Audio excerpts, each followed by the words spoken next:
नहीं नहीं, अरे इसमें तो ये भी लिखा हुआ है कि जब चुनाव आने वाला हो सर पे 2024 तब हम करेंगे।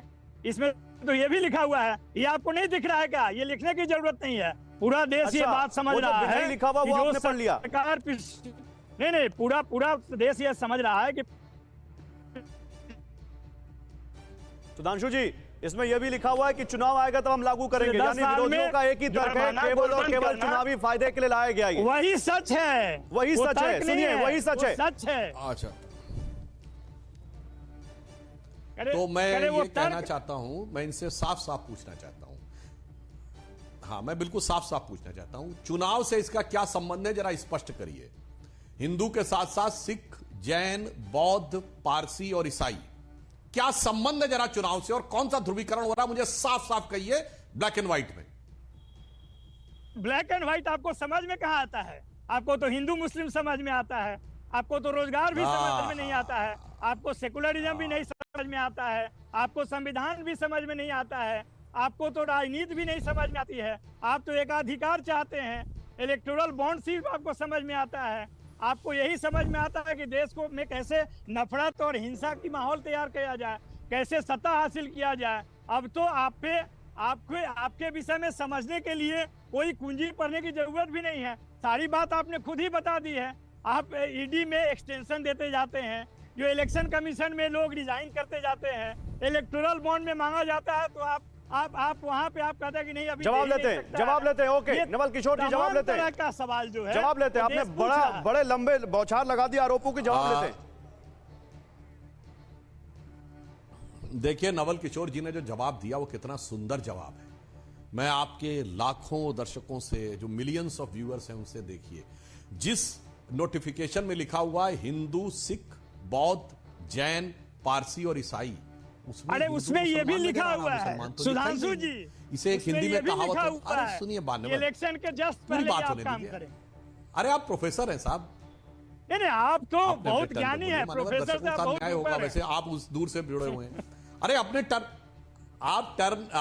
आएगा, मेरी बात में धज्जियां उड़ा दीजिएगा, तो स्वस्थ और अच्छी डिबेट होगी, दर्शकों को भी अच्छा लगेगा। तो देखिए मैं कहना चाहता हूं, जो मुस्लिम वर्ड नहीं लिखा है,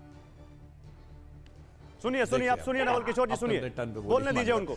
मुस्लिम वर्ड जो नहीं लिखा है, देखिए वही दिख रहा है, जो नहीं लिखा है। जो मोदी जी ने बिल्कुल सही कहा, चश्मा ऑन नेगेटिव है। और एक हिंदी में कहावत होती ना, सावन के अंधे को हरा ही हरा दिखता है। मौसम तो सावन का नहीं है, पर ऐसा हरा हरा दिख रहा है कि जो नहीं लिखा नोटिफिकेशन को बहुत दिखने लगता है। ये तो मेरी समझ से बाहर है।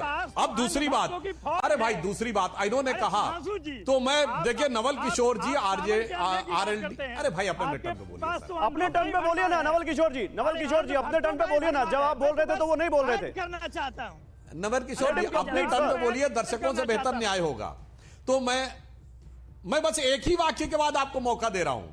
आरजेडी के आप प्रबुद्ध प्रवक्ता हैं, पढ़े लिखे प्रोफेसर हैं, अभी आपने कहा महंगाई बेरोजगारी पे बात नहीं करेंगे, तो कृपया इस समय आप महंगाई की दर बताइए, बेरोजगारी की दर बताइए, और कांग्रेस के शासनकाल का वो वर्ष बताइए जब बेरोजगारी की दर इससे कम रही हो और महंगाई की दर इससे कम रही हो। कृपया मुझे बता दीजिए, या विकास की दर इस समय जो है वो बताइए और इससे ज्यादा रही हो। और आज दुनिया के G7 और G20 कंट्री में एक देश बताइए जहां विकास की दर हमसे अधिक हो। कृपया बता दीजिए, तो ये भी दूध का दूध पानी का पानी हो जाएगा।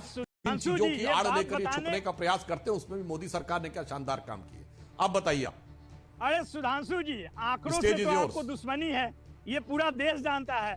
वो तो आप तो उन्हीं आंकड़ों को मानते हैं जो आपका तारीफ करता है। मैं तो सिर्फ, आप सावन के अंधों की बात कर रहे हैं, मैं तो कह रहा हूं कि आप तो पूरे अंध फौज भक्त खड़ा कर दिए हैं। चाहे आप कुछ ताली बजाएं तो थाली बजाएं, उससे भी आप कोरोना भगा रहे थे।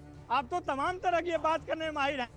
आप सच बोलते कब है, जरा ये बता दीजिए ना, उस समय हम आपके सवाल का जवाब देंगे।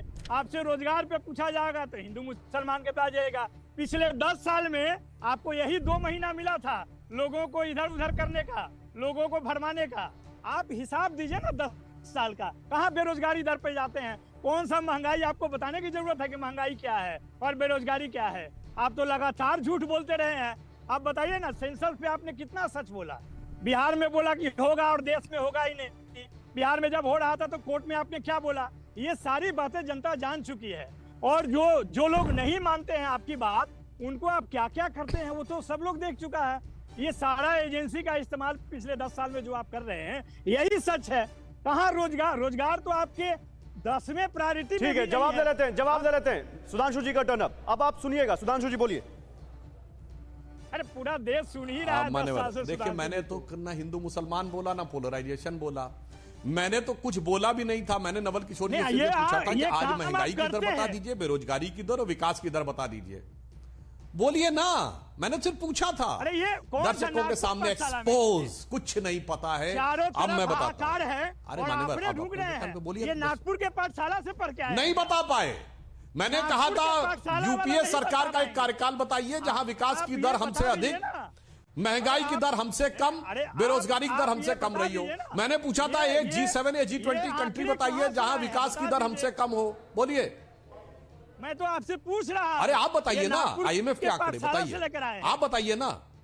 मैं अरे आप बोल रहे हैं, अरे चलिए आप अपने आंकड़े का सोर्स कोड करके आंकड़ा बता दीजिए। नहीं आप बता। नवल किशोर जी, आप अपना सोर्स कोड करके अपना आंकड़ा बता दीजिए। मैं उसमें बात करने को तैयार हूं। अपना सोर्स कोड करिए और अपना आंकड़ा बताइए। चलिए बताइए। सुधांशु जी, सांस को आज क्या, हमने 17 महीना में आपको 5 लाख नौकरी देकर दिखा दिया। आप ये बताइए कि 10 साल में जो 20 करोड़ नौकरी का हिसाब दे दीजिए। कहाँ इस सब पचड़ों में पड़ते हैं? आप प्रोफेसर से भी ऊपर हैं, 2 बार MP बन चुके हैं, आपको प्रोफेसर की क्या जरूरत है? आप तो जो बोलेंगे हमारे एंकर महोदय उसको सच मान लेंगे। उसमें नहीं, एंकर महोदय को बीच में मत लाइए भाई। नवल किशोर जी, एंकर महोदय को बीच में मत लाइए। आप अपने तर्क दे रहे हैं, वो अपने तर्क दे रहे हैं। एंकर महोदय आप लोगों को मंच दे रहे हैं। हमारे पास तो सरकार का नोटिफिकेशन है भाई, हम तो सरकार जो कह रही है वो बता रहे हैं।